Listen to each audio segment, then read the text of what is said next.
आज हम आप लोगों को उत्तल लेंस और अवतल लेंस वाले न्यूमेरिकल हल करने का कॉन्सेप्ट समझाएंगे। तो चलिए शुरू करते हैं।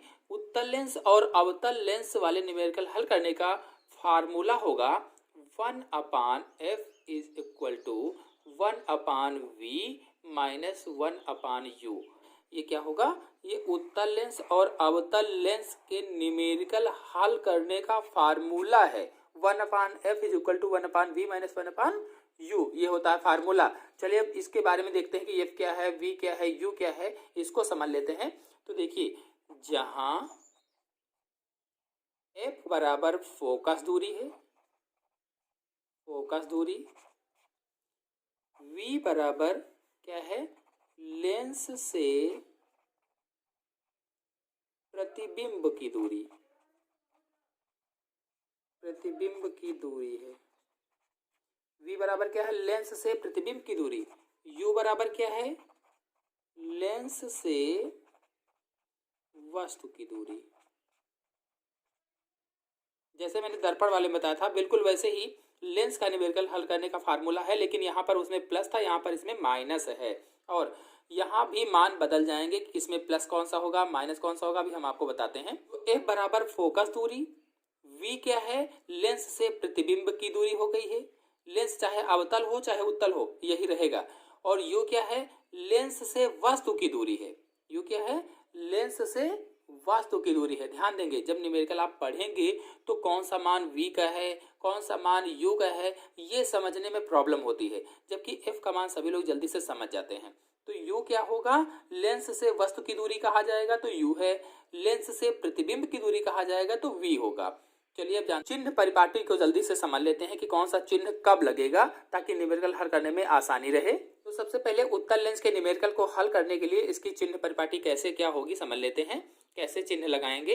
तो उत्तल लेंस में जो हम बता रहे हैं बिल्कुल इसी तरह से आप करना, कोई भी नियम, कोई भी रूल याद करने की जरूरत नहीं रहेगी। u का जो मान है उत्तल लेंस के लिए, u का मान सदैव, सदैव यानी हमेशा ऋणात्मक होगा, ऋणात्मक होगा। क्यों होगा? क्योंकि प्रतिबिंब किधर बनेगा, बाईं ओर बनेगा। यानी उत्तल लेंस अगर है तो उत्तल लेंस के आप न्यूमेरिकल लगा रहे हैं, उत्तल लेंस के न्यूमेरिकल लगाने में u का मान हमेशा ऋणात्मक होगा, ऋणात्मक रखा जाएगा, माइनस में रखा जाएगा। और u है क्या, तो लेंस से वस्तु की दूरी होते है u, ये क्या होगी, माइनस होगी। f का मान सदैव यानी हमेशा धनात्मक होगा। अगर आप उत्तल लेंस के न्यूमेरिकल लगा रहे हैं तो f का मान क्या होगा, f का मान सदैव धनात्मक होगा। और फिर v बचा, तो v का मान दो शर्तों पर निर्भर करता है। v का मान दो शर्तों पर निर्भर करेगा। यदि प्रतिबिंब आभासी है, प्रतिबिंब आभासी है तो ऋणात्मक होगा। प्रतिबिंब आभासी होगा तो v का मान क्या होगा, ऋणात्मक होगा। v का मान हमेशा दो चीजों पर निर्भर करता है। और अगर प्रतिबिंब वास्तविक है,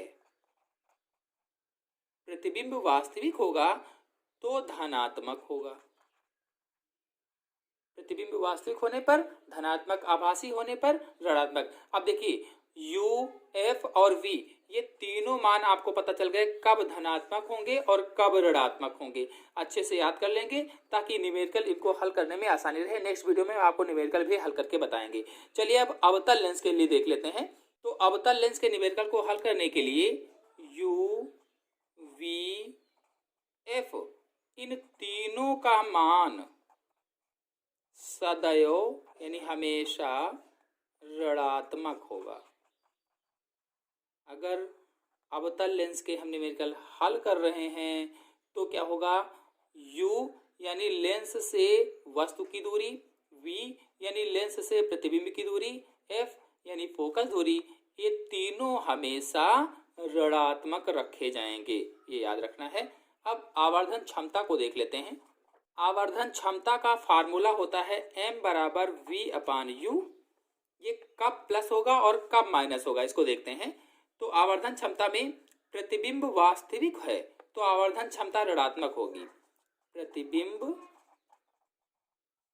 वास्तविक होने पर